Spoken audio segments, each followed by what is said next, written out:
Kemarin saya bilang, ini kan pada nggak berbuah malah. Nah, ini nanti kita makan nih, kita buat salad. Kemarin ada yang agak gede, ini buahnya agak kecil.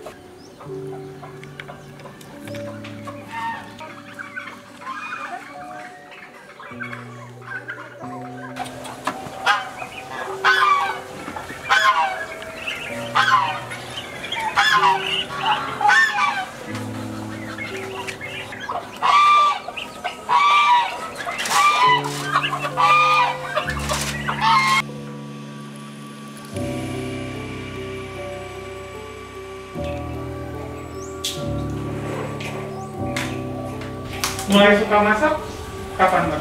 Waktu sekolah di Inggris. Waktu sekolah di Inggris itu, kalau capek ngadepin paper, saya buka-buka buku resep. Waktu itu di Inggris suka ada bazar buku. Nah, buku resep itu diobral banget gitu. Ya udah saya suka beli. Jadi ya itu bukunya masih ada sampai sekarang, buku sebagian karena banyak banget yang saya buang. Mbak Evi lebih suka masak makanan apa? Indonesia kah? Barat? Campur, kita family saya juga suka. Jadi Indonesia juga suka, Barat juga suka, Chinese suka, Korea suka, Jepang suka. Apa aja kita suka, Turkish juga kita suka, Middle East, kita ada anak India. Jadi kita termasuk orang yang pemakan segala ya, nggak tergantung pada satu tempat. Dan kebetulan anak-anak saya dan suami saya juga suka makan dan mereka sudah terbiasa sejak kecil makan apa aja. Jadi nggak milih-milih. Kalau lagi pengen masak, masak. Kadang-kadang cuma pengen buat pisang goreng. Dan saya tuh nggak suka yang complicated sebetulnya. Jadi saya biasanya resep-resep saya baca, saya pelajari, terus saya dekonstruksi. Wah, kayaknya ini bisa ganti sama ini bisa diganti sama ini gitu. Oh iya, ini belum. Nah, kan kayak itu suka lupa.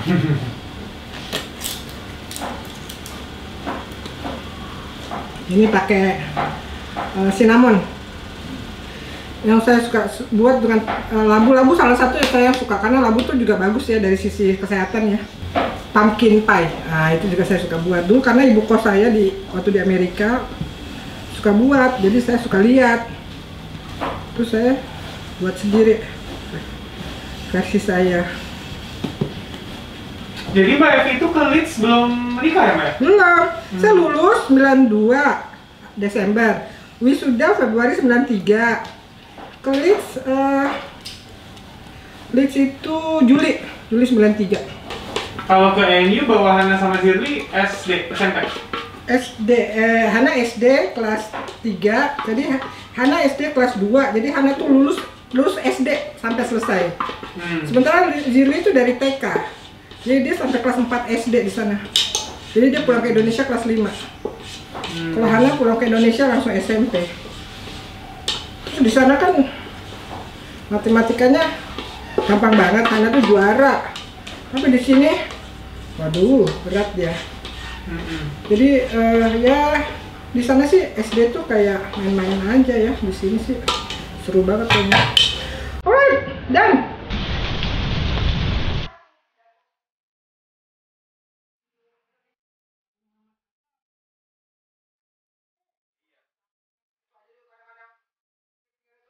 Ya, Mbak Evi, apa sih Mbak yang paling membentuk peristiwa apa, momen apa dalam hidup yang membentuk Mbak Evi sebagai seorang scholar? Sebetulnya saya menjadi scholar tuh nggak sengaja aja ya. Tadinya kan saya pokoknya ingin sekolah ke luar negeri, jadi itu sudah tercapai waktu S2 ke Inggris dan lalu S2 yang kedua ke Amerika. Tapi ada satu pesan dari Pak Juwono sebelum saya berangkat, dia mengatakan, Evi pulang ya. Nah itu selalu coming back to my mind gitu ya. Pada waktu itu saya ingin sekali bisa bekerja di PBB misalnya, tapi saya pikir barangkali saya kerja di Indonesia lebih dibutuhkan ketimbang saya di PBB gitu ya. Jadi akhirnya itu panggilan dari Pak Juwono itu menurut saya sih salah satu yang penting buat saya.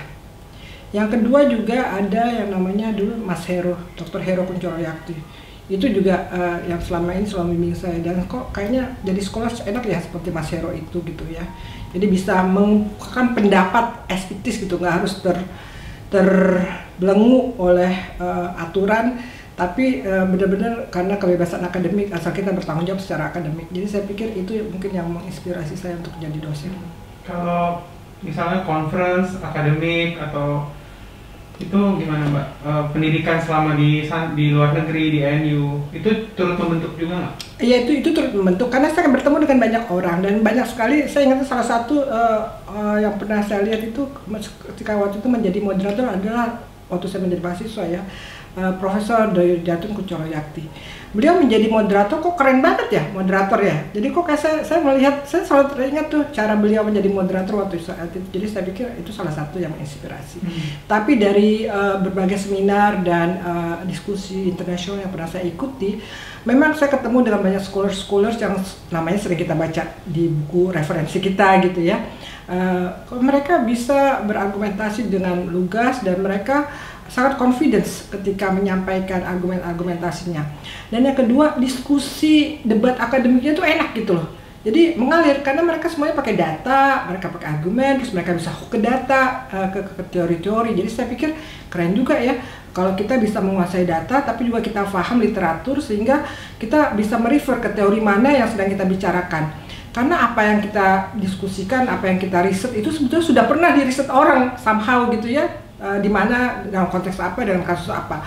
Jadi sebetulnya kita bisa merefer ke berbagai referensi itu gitu. Jadi kalau diskusi nggak hanya seakan-akan lepas dari literatur. Siapa pemikir HI yang paling menginspirasi Mbak Evi? Mungkin yang paling banyak mempengaruhi saya dan menurut saya sih paling mempengaruhi pemikiran saya adalah Cohen. Cohen itu Robert Cohen.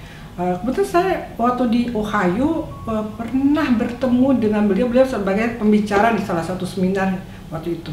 Jadi saya pernah mengikuti juga seminar itu dan beliau waktu itu sih saya masih mahasiswa S2 awal lagi ya. Jadi kayaknya masih belum kebayang lah untuk menjadi scholars yang seperti beliau gitu ya. Nah, pemikirannya terutama tentang awalnya kan beliau tuh dengan lebih melihat power sebagai suatu yang bukan dilihat oleh realis, bahwa ada dimensi lain dari power, ada dimensi lain dari hubungan antar bangsa yang tidak dilihat oleh realis, yaitu ketergantungan interdependence antar aktor itu.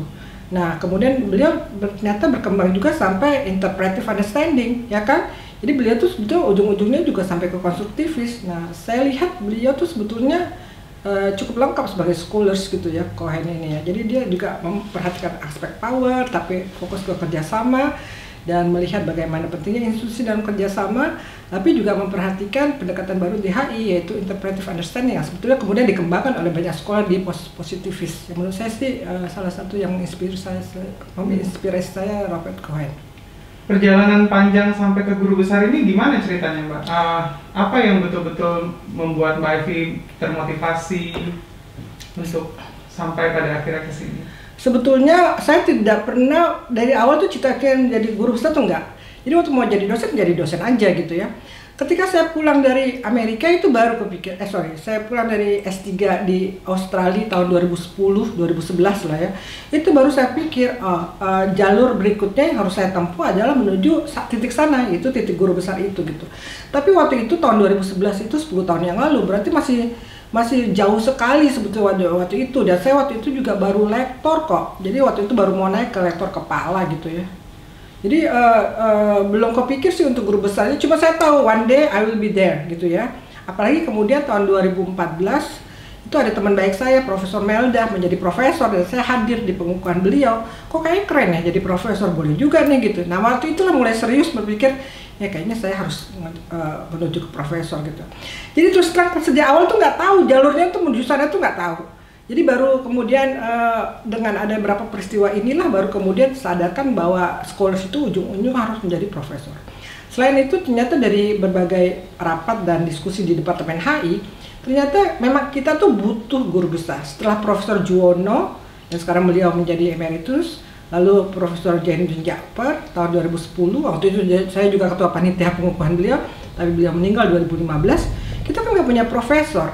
Sementara HI itu terus berkembang, terus kita juga ingin mengembangkan S3, program doktoral, yang syaratnya juga doktor. Nah, syaratnya harus ada profesor. Nah sejak itulah saya mulai lebih serius berpikir, wah saya harus ke arah sana kalau saya ingin membantu departemen mengembangkan S3 dan this is the way after this gitu, mau nggak mau ya jalannya ke arah sana gitu. Jadi itu sih sebetulnya, jadi kalau dibilang sejak awal nggak juga, tapi karena ada beberapa peristiwa belakangan dan terutama ada kebutuhan institusi ya untuk jadi profesor dan juga ada pengalaman teman baik yang menjadi profesor dan saya menyaksikan pidato pengukuhan mereka, jadi menginspirasi teman-teman. Saya terinspirasi dari teman-teman yang sudah menjadi profesor. Nah ini kan tanggal 13 Mbak Evi pengukuhan, telah membuat pidato pengukuhan. Apa yang ingin Mbak Evi highlight dari pidato tersebut? Nah, pidato saya kan judulnya Membangun Perspektif Indonesia dalam Ilmu Hubungan Internasional. Karena kan ilmu kita ini ilmu sangat western centric, memang dikembangkan, kalau lihat textbook kita dikembangkan dari pengalaman-pengalaman negara-negara barat dan Amerika. Yang kurang mengangkat aspek negara-negara berkembang seperti Indonesia, lalu aspek Asian way yang memang agak beda approach-nya dengan negara-negara barat. Misalnya, kita tidak menggunakan diplomasi megafon ya yang name and shame. Bagi kita itu nggak bagus, nggak efektif gitu. Itu salah satu menurut saya sih kekuatan pendekatan Asia yang tidak dimiliki oleh Barat, yang lebih cenderung melihat hitam dan putih ya, dalam tanda kutip sangat realis sentrik. Jadi saya pikir kita harus memperkuat aspek yang non Barat itu, yang kita kebetulan berada di Indonesia, negara yang sangat aktif dalam hubungan internasional sejak negara ini merdeka, dan kita bukan negara besar, bukan pula negara kecil, dan kita banyak teman, tidak ikut aliansi sana, tidak ikut aliansi sini, kadang-kadang bekerja sama, tapi tidak dalam tanda kutip beraliansi. Itu menurut saya sih tidak banyak di-capture dalam literatur. Literatur tentang foreign policy, tentang hubungan antar negara, itu jarang sekali meng-capture tipe negara seperti ini gitu. Yang paling banyak kan bagaimana hegemoni, lalu bagaimana negara kecil. Ya, jarang sekali ada approach negara yang bukan besar, bukan kecil, bukan hegemoni, tapi juga bisa punya sesuatu yang ditawarkan. Nah, yang tidak di-capture oleh realis juga, seakan-akan non-hegemonic countries itu powerless gitu, nggak juga. Kadang-kadang kita juga bahkan bisa mengarah seperti apa yang dilakukan oleh Indonesia dan Cina. To some extent Cina mendengar apa yang dikatakan oleh Indonesia, karena Cina membutuhkan. Nah, literatur kita tuh jarang sekali meng-capture bahwa negara besar, negara hegemonik pun butuh negara kecil, dan kadang-kadang mereka juga ingin mendengarkan apa yang ingin dikatakan oleh negara kecil atau negara menengah. Nah, saya pikir itu yang ingin saya highlight nanti di pidato pengukuhan saya. Apa makna menjadi seorang guru besar buat Mbak Evi? Terus bagi saya pertama kehormatan dan pengakuan dari peer dan rekan sekolega. Tapi yang kedua ini adalah tugas. Ada yang mengatakan ini bukan tugas dong, ini peluang. Ya, bagi saya ini tugas, tanggung jawab, dan peluang juga. Artinya gini, sebagai profesor saya tuh punya tugas yang tentu saya harus lebih berat daripada sebelumnya. Saya harus memberi kesempatan kepada para mahasiswa saya dan para junior saya untuk juga menjadi profesor seperti saya. Jadi saya ingin membuka peluang besar bagi mereka untuk masuk ke dunia akademik yang lebih friendly gitu ya. Jangan seperti saya lah, saya mengalami yang menurut saya sih nggak friendly, and I have to fight. Tapi saya nggak mau junior saya mengalami hal itu. Jadi saya ingin mendorong mereka menjadi scholars yang lebih baik dari saya. Kepada siapa gelar guru besar ini akan didedikasikan? Gelar guru besar ini saya dedikasikan untuk semua mahasiswa saya yang sudah menginspirasi saya selama ini untuk terus belajar dan terus melakukan riset dan publikasi dengan baik. Karena saya tidak mau di depan kelas, saya tidak bisa menjawab pertanyaan mereka. So I will fight to do that. Thank you for all of you. So this professorship is for all of you. Thanks.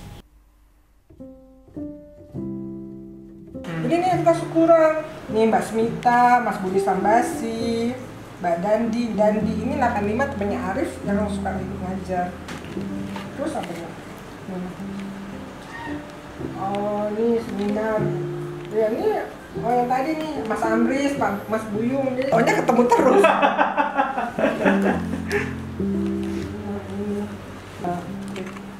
Nah, ini habis itu wisudanya, habis wisuda di Rektorat di Balairung, wisuda di UI, di FISIP. Waktu itu kan Profesor Juwono yang jadi dekan, dengan Pak Juwono itu. Jadi Mas Hero, ya ini Mas Hero. Jadi dengan Mas Hero dengan Mas Freddy itu kita foto bareng.